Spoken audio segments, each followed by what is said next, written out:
আজকে এখানে আসতে পেরে খুব আনন্দ হচ্ছে। তার কারণ এই 2023 সালে জানুয়ারি মাসে আমরা খুব বড় করে বাগবাজারে উদ্বোধনের 125 বৎসরের পদার্পণের যে ইতিহাস সেইটিকে স্মরণ করে বড় অনুষ্ঠান করেছিলাম।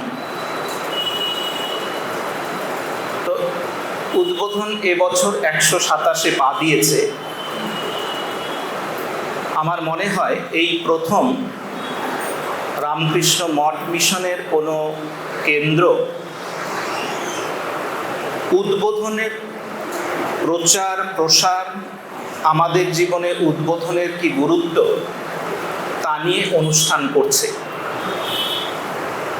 এটি অনন্য এবং অভিনব এবং একটি নতুন প্রয়াস। সেই জন্য এই আশ্রমের অধ্যক্ষ মহারাজকে বিশেষভাবে শ্রদ্ধা এবং প্রণাম জানাই। কেন এই উদ্যোগ গুরুত্বপূর্ণ? উদ্বোধনের প্রচারে ও প্রসারে এক কথায় স্বামীজি নিজে উদ্বোধনের প্রচার এবং প্রসার চেয়েছিলেন, এবং এই প্রাতিষ্ঠানিক স্তরেই হোক বা ব্যক্তিগত স্তরেই হোক, উদ্বোধনের প্রচার এবং প্রসারের কোনো চেষ্টা, সামান্যতম চেষ্টা বিফলে যেতে পারে না। তার ইতিহাস রয়েছে, সে কাহিনী অনেক প্রাচীন। 1899 সালে উদ্বোধন প্রকাশিত হয় জানুয়ারি মাসে, 1305 সালের 1 মাঘ, 1899-এর 14 জানুয়ারি। স্বামীজি তার আগে থেকেই চিঠিতে বারবার লিখছেন, দেখো সারা পৃথিবী ঘুরে বেড়াচ্ছ আর উদ্বোধনের জন্য গ্রাহক সংগ্রহ করতে পারছো না। বারবার বলছেন উদ্বোধনের গ্রাহক সংগ্রহ করো। স্বামী শুদ্ধানন্দজি সেই কাজে নেমে পড়েছিলেন। তিনি কাশীতে এসেছিলেন। কাশীতে সেই সময় কয়েকজন যুবক, চারুচন্দ্র, কেদারনাথ, যামিনী রঞ্জন, এরা স্বামীজির ভাবনা চিন্তার সাথে পরিচিত হচ্ছেন, ধ্যান ভজন সাধন করছেন। সেই সময় সে শুদ্ধানন্দজি কাশীতে এসছেন, চারুচন্দ্রকে বললেন, দেখ একটা পত্রিকা চালু হয়েছে, ত্রিগুণাতীতানন্দ তার সম্পাদক, স্বামীজি তার প্রেরণাদাতা, তোরা একটু গ্রাহক সংগ্রহ কর। চারুচন্দ্র সেই কাজে নামলেন। 1899 উদ্বোধন প্রকাশিত হতে শুরু করেছে। 1900 সালের 12 জুন চারুচন্দ্রের কাছে উদ্বোধনের একটা সংখ্যা এসে পৌঁছল। কোন সংখ্যা? স্বামীজির যে বিখ্যাত সখার প্রতি কবিতাটি যে সংখ্যায় ছিল, উদ্বোধনের 2য় বর্ষের প্রথম সংখ্যা, সেইটি চারুচন্দ্রের কাছে এসে পৌঁছেছে। তিনি ওই উদ্বোধন খুলেই স্বামীজি সখার প্রতি কবিতাটা পড়লেন, এবং পড়ার সঙ্গে সঙ্গে তার মধ্যে একদম বিদ্যুৎ খেলে যাওয়া, যেটা বলে, বিদ্যুৎ খেলে গেল। ছুটলেন কোথায়? সন্ধেবেলা, 12 জুন সন্ধেবেলা তিনি ছুটলেন তার বন্ধু যামিনী রঞ্জনের ঘরে। যামিনী রঞ্জন স্বামীজির ধ্যান ধারণার সাথে পরিচিত, রোজ গঙ্গা স্নান করেন, নিত্য সাধন ভজন করেন। সেদিন সন্ধ্যাবেলা তিনি ধ্যানাভ্যাস করছেন। চারুচন্দ্র গিয়ে সেখানে টোকা দিলেন, ওরে কি করছিস? দেখ সখার প্রতি কবিতা, স্বামীজির সখার প্রতি কবিতা। দেখ এই সখার প্রতি কবিতায় স্বামীজি বলছেন যে আমাদের চারপাশে সব দরিদ্র দুঃখী টুক্ষী যারা আছে তাদেরকে সেবা করতে হবে, ওটাই কিন্তু ঈশ্বর আরাধনা। শোনালেন সখার প্রতি কবিতা। এটি 12 জুনের কথা বলছি, 1900 সালের। 13 জুন সকালবেলা যামিনী রঞ্জন তিনি গঙ্গা স্নান করে ফিরছেন, দেখছেন রাস্তায় এক বৃদ্ধা পড়ে আছেন, অসুস্থ, তার সারা গায়ে মলমূত্র লেগে আছে, তার তার সখার প্রতি কবিতা, আগের দিনের কথা মনে পড়ে গেল। তাকে তুললেন, তুলে নিয়ে একটি রোয়াকে শোয়ালেন, ভালো করে পরিষ্কার করে দিলেন, গায়ে জল টল দিয়ে একটু ভিক্ষে করে 4 পয়সা জোগাড় করলেন, দুধ কিনলেন, দুধ কিনে তাকে খাইয়ে দিলেন। একটু তার সুস্থতা এলো। যামিনী রঞ্জন, চারুচন্দ্র, কেদারনাথ এরা সকলে মিলে ওই 13ই জুন 1900 সালে ভেলুপুরা হসপিটালে ওই বৃদ্ধাকে ভর্তি করেন। এই তাদের প্রথম সেবাকর্ম। এবং জানবেন, আমরা যে কাশী সেবাশ্রমের কথা জানি, এই দিনই এইভাবেই কাশী সেবাশ্রম শুরু হয়েছিল। কাশী সেবাশ্রম শুরুর পেছনের এই হচ্ছে ইতিহাস। তো ওই যে উদ্বোধনের প্রচারের সামান্য চেষ্টা কিরকম শুধু জীবন বদলে দিতে পারে তা নয়, একটা প্রতিষ্ঠান গড়ে তুলতে পারে যা আজও 100 বৎসরেরও বেশি সময় ধরে গৌরবের সাথে কাজ করে চলেছে। তো যারাই উদ্বোধন এবং প্রচার এবং প্রসারে সামান্যতম উদ্যোগ নেবেন তা বিফলে যাবে না, কারণ এটি স্বামীজির ইচ্ছা ছিল। স্বামীজি 1894 সাল থেকে চেষ্টা করে যাচ্ছেন যে একটা বাংলাতে একটা পত্রিকা হোক। ব্রহ্মবাদী চালু হয়েছে, প্রবুদ্ধ ভারত চালু হয়েছে, কিছুতেই উদ্বোধন চালু হচ্ছিল না। কেন? অর্থের অভাবে। সেটি অনেক কষ্টে স্বামীজি 1000 টাকা দিয়েছিলেন, আর কিছু টাকা ধার নিয়ে উদ্বোধন পত্রিকা শুরু হয় 1899-তে। এবং ভাবলে অবাক হবেন, সেই সময়তে 2টি প্রেস মানে ছাপার যন্ত্র কেনা হয়েছিল, কিন্তু অর্থের এত অভাব যে বড় বাজারে একটা গুদাম ঘরে সেটি রাখা হয়। স্বামীজির ইচ্ছা উদ্বোধন হোক, উদ্বোধন প্রচার হোক, প্রসার হোক। ত্রিগুণাতীতানন্দজি অসম্ভব পরিশ্রম করতেন। ওই বড় বাজারে যেখানে গুদাম ঘরে রাখা হয়েছিল, সকালে 6টায় সেখানে যেতেন, আর সারাদিন কাজ করে সন্ধ্যে 7টায় ফিরতেন, গায়ে তখন জ্বর থাকত। এই হচ্ছে উদ্বোধনের যাত্রা। এবং অশোকানন্দজি তিনি শুদ্ধানন্দজির কাছে শুনেছেন, ত্রিগুণাতীতানন্দজি এত পরিশ্রম করতেন, দিনে কখনো কখনো 23.5 ঘন্টা কাজ করতেন। ঘুমানোর দরকার হলে বেঞ্চের ওপরে ঘুমিয়ে নিতেন, কখনো কখনো দাঁড়িয়ে দাঁড়িয়ে কাজ করতেন যাতে ঘুম না পায়। আবার সারাদিন এত কাজের চাপ থাকতো যে হয়তো একটা কলা খেয়ে নিতেন, আর কিছু নয়। প্রেসের কর্মীর অভাব, ওই লোকের বাড়ি খুঁজে খুঁজে কর্মী জোগাড় করতেন, কখনো কর্মী অসুস্থ হলে তার সেবা করছেন। এবং এমনও হয়েছে যে সারাদিন তিনি উদ্বোধনের কাজ করছেন, রাতে গিয়ে যোগানন্দজি তখন খুব অসুস্থ, সারা রাত যোগানন্দজির সেবা করছেন। তো যে উদ্বোধনের কথা মহারাজ বলছিলেন, এই উদ্বোধনের পেছনে এইরকম প্রাণপাত পরিশ্রম আছে। উদ্বোধনের প্রথম সংখ্যা যখন বেরোলো, তখন ত্রিগুণাতীতানন্দ স্বামীজিকে খুব ভয় করতেন, কারণ জানেন যে উদ্বোধনের মধ্যে ভুল ত্রুটি যদি কিছু থাকে তাহলে স্বামীজির কাছে বকুনি খেতে হবে। প্রথম সংখ্যা নিয়ে তিনি স্বামীজির কাছে গেলেন না, তিনি শুদ্ধানন্দজিকে পাঠিয়ে দিলেন যে বকুনি টকুনি যা খাবে শুদ্ধানন্দ খান। তো শুদ্ধানন্দজি উদ্বোধনের প্রথম সংখ্যা নিয়ে স্বামীজির কাছে গেলেন। তো স্বামীজি দেখে খুব খুশি। শুদ্ধানন্দজি স্বামীজিকে বললেন যে ত্রিগুণাতীতানন্দজি যেদিন প্রেসের কাজ শুরু করেন, সেদিন ঠাকুরের পুজো করে কাজ শুরু করেছিলেন। খুব খুশি। স্বামীজি বললেন, ঠিকই তো, ঠাকুর তো আমাদের কেন্দ্রে রয়েছে। তারপর বলছেন যে দেখ, তোরা সবাই মিলে ওকে সাহায্য কর, জানবি এই যে সাহায্য যদি করা হয় সেটাই হচ্ছে ঠাকুরের সেবা। তো এই যে উদ্বোধনের সেবা, ঠাকুরের সেবা, উদ্বোধনের প্রচার প্রসারের চেষ্টা ঠাকুরেরই এক সেবা, সেইটি কিন্তু সেই সময়ে স্বামীজি আমাদের মনের মধ্যে গেঁথে দিয়ে গেছেন। এই যে আজকে এই অনুষ্ঠানের আয়োজন করেছেন মহারাজ প্রচার প্রসারের জন্য, এই প্রচার প্রসারে কীরকম ত্রিগুণাতীতানন্দজি চেষ্টা করেছিলেন। ওই যে বললাম 1899 জানুয়ারিতে উদ্বোধন প্রকাশিত হয়, ফেব্রুয়ারিতে ত্রিগুণাতীতানন্দজি ঢাকাতে এক ভদ্রলোক ছিলেন, তার নাম হচ্ছে যতীনবাবু। ত্রিগুণাতীতানন্দজি 1000 হ্যান্ডবিল ছাপিয়ে যতীনবাবুর কাছে পাঠান। পাঠিয়ে বলেন যে দেখো, তুমি লোকের ঘরে ঘরে গিয়ে এই হ্যান্ডবিল দেবে। শুধু তাই নয়, লোকের ঘরে গিয়ে হ্যান্ডবিল দিয়ে লোককে বুঝিয়ে বলবে যে হ্যান্ডবিলে কি আছে, মানে উদ্বোধনের কথা বুঝিয়ে বলবে। এরা শুধু উদ্বোধনের জন্য প্রাণপাত পরিশ্রম করেননি, তার প্রচার প্রসারের চেষ্টা করে গেছেন।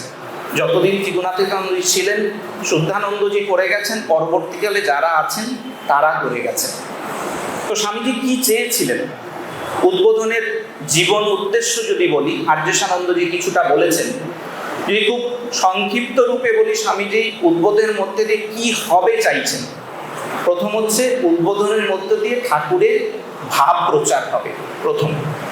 দুই হচ্ছে, উদ্বোধন আমাদের মধ্যে যে সুপ্ত গুণাবলী আছে, মানে আমাদের মধ্যে যে দৈব গুণ আছে, উদ্বোধন সেগুলোকে জাগিয়ে তুলবে। দুই হলো। তিন হচ্ছে, উদ্বোধন ইতিবাচক ভাবনা দেবে, নেতিবাচক ভাবনা নয়। স্বামীজি নেতিবাচক ভাবনার প্রবল বিরোধী ছিলেন। তিনি বলতেন, যা কিছু সমস্ত বিষয়ে যা কিছু ইতিবাচক ভাবনা আছে উদ্বোধনের মধ্যে দিয়ে সেটা প্রচারিত হবে। চতুর্থ কি, বেদ বেদান্তের দুরূহ তত্ত্ব উদ্বোধনের মধ্য দিয়ে সহজ সরল ভাষায় আমাদের মতো করে আসবে, আমাদের মতো করে লেখা হবে। আর পাঁচ হচ্ছে, পাশ্চাত্যের যে সমস্ত গুণাবলী আমাদের নেই সেগুলোকে উদ্বোধন নিয়ে আসবে, আমাদের জন্য তুলে ধরবে। সেই সাথে আমাদের যে আধ্যাত্মিকতা রয়েছে সেটা পাশ্চাত্যের জন্য দেবে। এই পাঁচটি উদ্দেশ্য স্বামীজি চাইছেন যে উদ্বোধন এইদের মধ্য দিয়ে এই কাজ হোক। এবং আজকে 126 বছর অতিক্রান্ত করে উদ্বোধন তাই করে যাচ্ছে। আমরা যদি বলি আমাদের জীবনের উৎকর্ষ কখন সাধিত হয়েছে বলবো, বা কখন উৎকর্ষ সাধনের চেষ্টা করছি বলবো, যেখানে দৈব গুণাবলীর বিকাশের চেষ্টা হয়, দৈব গুণাবলীর আমাদের যে সুপ্ত গুণ জেগে আছে বলবো, সেখানে উৎকর্ষ হচ্ছে। যত বেশি আমরা ঠাকুরের ভাব নিতে পারবো, সেইভাবে জীবনযাপন করতে পারবো, আমাদের উৎকর্ষ সাধিত হচ্ছে। বেদ বেদান্তের যে দুরূহ ভাবনা, যেগুলো আমরা জীবন উপযোগী করে নিয়ে আসতে পারবো আমাদের জীবনে, সেখানেই উৎকর্ষ সাধিত হবে। উদ্বোধন সেই কাজই করে যাচ্ছে, সেই জিনিসই আমাদের সামনে তুলে ধরছে। আপনারা যে সমস্ত গ্রন্থ করেন, কথামৃত, লীলা প্রসঙ্গ, মায়ের কথা, স্বামী শিষ্য সংবাদ, পরবর্তীকালে বিভিন্ন পার্শ্বদের স্মৃতিকথা, এসবই কিন্তু উদ্বোধনে প্রকাশিত হয়েছে। তাই উদ্বোধন আমাদের নিত্য পাঠের বস্তু হওয়া উচিত, পাঠের বিষয় হওয়া উচিত। একটা কথা রয়েছে, বলে স্বাধ্যায়, গভীর মনোনিবেশ সহকারে পাঠ এবং মনন। উদ্বোধন আমাদের স্বাধ্যায়ের যদি অঙ্গ হয়, নিত্য পাঠের অঙ্গ হয়, তাহলেই কিন্তু স্বামীজি যে উদ্বোধনের উদ্দেশ্যগুলো বলছেন, সেই উদ্দেশ্য আমাদের জীবন দিয়েও সাধিত হবে। তাই উদ্বোধনকে আমাদের জীবনের স্বাধ্যায়ের একটা অঙ্গ করা বড় জরুরি। আমরা যারা অধ্যাত্ম জীবনযাপন করতে ইচ্ছুক, তাদের সাধন ভজনের একটা অন্যতম অঙ্গ হয়ে উঠবে হচ্ছে স্বাধ্যায়, নিত্য স্বাধ্যায়। 1916 সাল জ্যোতিশ্বরানন্দজি তখন মাদ্রাস মঠে আছেন। স্বামী ব্রহ্মানন্দজি গেছেন ওখানে, জ্যোতিশ্বরানন্দজি ব্রহ্মানন্দজির শিষ্য, এবং ব্রহ্মানন্দজি চাইতেন জ্যোতিশ্বরানন্দজি সাধন ভজন এবং অধ্যয়ন দুটোই করে। ওখানে ওনার রুটিন এমন, সেটা করতে পারছেন না। তখন জ্যোতিশ্বরানন্দজিকে রাজা মহারাজ একটা খুব গুরুত্বপূর্ণ কথা বলেন, দেখ, নিত্য পাঠের অভ্যাস এমন রাখবি যে কোনোদিন যদি পাঠ করতে না পারিস তাহলে যেন মনটা খারাপ হবে, মন খারাপ হবে। স্বাধ্যায়ের অভ্যাস, অধ্যয়নের অভ্যাস এমন রাখতে হবে। আর বলছেন, যদি সাধন ভজন নাও হয়, তাও স্বাধ্যায়ের অভ্যেস রাখলে অন্তত মন একটা উচ্চ চিন্তা নিয়ে থাকবে। তাই উদ্বোধনকে এই দৃষ্টিতে আমাদের দেখতে হবে। তুরীয়ানন্দজিকে প্রভবানন্দজি একবার জিজ্ঞেস করছেন, মহারাজ, আচ্ছা গীতা কিভাবে পড়ব? তো তুরীয়ানন্দজি বলছেন, দেখো, একটা শ্লোক নেবে, সেটার অর্থ পড়বে, সেটা নিয়ে মনন করবে, তারপর 7 দিন ওই শ্লোকটা নিজের জীবনে রূপায়িত করবে, তারপরে দ্বিতীয় শ্লোকে যাবে।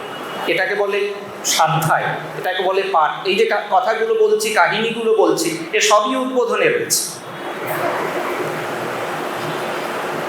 বীরেশ্বরানন্দজি বলতেন যে, দেখো, মাস্টারমশাই কথামৃত লিখেছেন, আগে সমস্ত লিখে রাখতেন ডায়েরিতে, তারপর ধ্যান করে ঠিক হুবহু কথামৃত লিখছেন। তো তোমরা যখন কথামৃত পড়বে, সেটা যদি করো, ধ্যান করো পড়ে, তাহলে তোমাদেরও সেই অবস্থা, সেই সঙ্গ, সেই সাধু সঙ্গ হবে, ঠাকুরের সঙ্গ হবে। এই হচ্ছে স্বাধ্যায়। ওই যে নৌকার যেমনি দুটো জিনিস থাকে, একটা হচ্ছে হাল আর একটা হচ্ছে পাল। হাল কি কাজ করে? হাল যেটি করে সেটি হচ্ছে আমাদের দিক নির্দেশ করে। আর পাল হচ্ছে তার কৃপা। যখন অনুকূল হাওয়া বয়, সব পাল তুলে দিতে হয়, কিন্তু হালটাকে ঠিক রাখতে হবে। আমার কি করতে চাইছি, কেন করতে চাইছি, সেই জ্ঞানটুকু সুস্পষ্ট থাকা দরকার। সাধ্যায় ঠিক সাধ্যায় করলে আমাদের ওই হালটি ঠিক ধরা হবে। বলে 4 ধরনের কৃপা রয়েছে। একটা হচ্ছে আত্মকৃপা, গুরু কৃপা, ঈশ্বর কৃপা, শাস্ত্র কৃপা। তো এই যে তুরীয়ানন্দজি যেভাবে বলছেন অধ্যয়ন করতে, বলছেন দেখো গীতা পড়বে মানে চলতে ফিরতে সবসময় গীতা শ্লোক মনন করবে, তাহলে গীতার অর্থ তোমার হৃদয়ে প্রস্ফুটিত হবে। এটা হচ্ছে গীতার সেবা, শাস্ত্রের সেবা। যদি শাস্ত্রের সেবা করা যায়, তার মর্ম আমাদের হৃদয়ে প্রস্ফুটিত হয়। এই কথাগুলো বললাম এই কারণে, ওই আমাদের হালটা যাতে ঠিক থাকে, শাস্ত্র কৃপা যেন আমরা লাভ করতে পারি, আমাদের দৈনন্দিন জীবনে যেন উৎকর্ষতা আসে, তার জন্যই উদ্বোধন স্বাধ্যায়ের প্রয়োজন। উদ্বোধন আমাদের নিত্য স্বাধ্যায়ের অঙ্গ হোক। মায়ের কথা বলে আস্তে আস্তে আমি ইতি টানব। মহারাজ বলেছেন, আমাদের একটি কাহিনী আছে। মহারাজ বললেন যে আমাদের বরিশালে, সেখানে একজন সুরেনবাবু, তার ভয়ানক অসুখ হয়েছে, যক্ষা রোগাক্রান্ত। তিনি মাকে লিখলেন, তাকে দর্শন করতে চান। মা কি করলেন? ঠাকুরের ছবি পাঠিয়ে দিলেন, 1 বছরের উদ্বোধন পাঠিয়ে দিলেন। বললেন যে ঠাকুরের ছবি দেখবে আর উদ্বোধন পড়বে, তাহলেই হবে। অদ্ভুতভাবে তিনি উদ্বোধন পড়েছিলেন এবং ঠাকুরের ছবি ওই দেখে তিনি যক্ষা রোগ থেকে সুস্থ হন। আরেকটি হচ্ছে ওই চন্দু, তিনি উদ্বোধনের কাজকর্ম করেন। মাকে গিয়ে বলছেন, মা আমি এসব কাজকর্ম করছি, কিন্তু আপনার সেবা করতে চাই। বলছে, না বাবা, তুমি ওইটাই করো। সে বলছে, না মা, আমি ওটা করেও আপনার করতে চাই। মা বলছেন, দেখো তুমি উদ্বোধনের যেরকম কাজ করো, ওটা যেমনি আমার সেবা, তেমনি ঠাকুরেরও সেবা জানবে। এই হচ্ছে মায়ের কথা উদ্বোধন সম্পর্কে। তো স্বামীজি বলে গেছেন, মা বলে গেছেন, এবং শরৎ মহারাজ একটা দারুণ কথা বলেছেন, খুব তাৎপর্যপূর্ণ। এক বলছেন যে উদ্বোধন ভারতের কল্যাণ সাধনে বদ্ধপরিকর। আরেকটা বলছেন শ্রীরামকৃষ্ণের যে ব্রহ্মশক্তি এবং স্বামী বিবেকানন্দ মধ্যে যে ক্ষাত্র শক্তি, এই দুটো মিলিত হয়ে উদ্বোধনকে জাগরিত করেছে। শ্রীরামকৃষ্ণের ব্রহ্মশক্তি এবং স্বামী বিবেকানন্দের ক্ষাত্র শক্তির মিলিত রূপ হয়ে উদ্বোধনের মাধ্যমে প্রকাশিত জগতের কল্যাণের জন্য। এই হচ্ছে উদ্বোধন সম্পর্কে এদের মূল্যায়ন, এবং তা থেকেই বোঝা যায় যে উদ্বোধন আমাদের জীবনে কি ভূমিকা পালন করতে পারে। তাই উদ্বোধনের এই যা কিছু আলোচনা করলাম, সেখানটার একটা যদি সার করার চেষ্টা করি, তাহলে প্রথম বলতে পারি উদ্বোধন নিছক একটা ছাপার অক্ষর, কিছু কাগজ নয়। উদ্বোধন হচ্ছে শ্রীরামকৃষ্ণের বাণী শরীর প্রথম।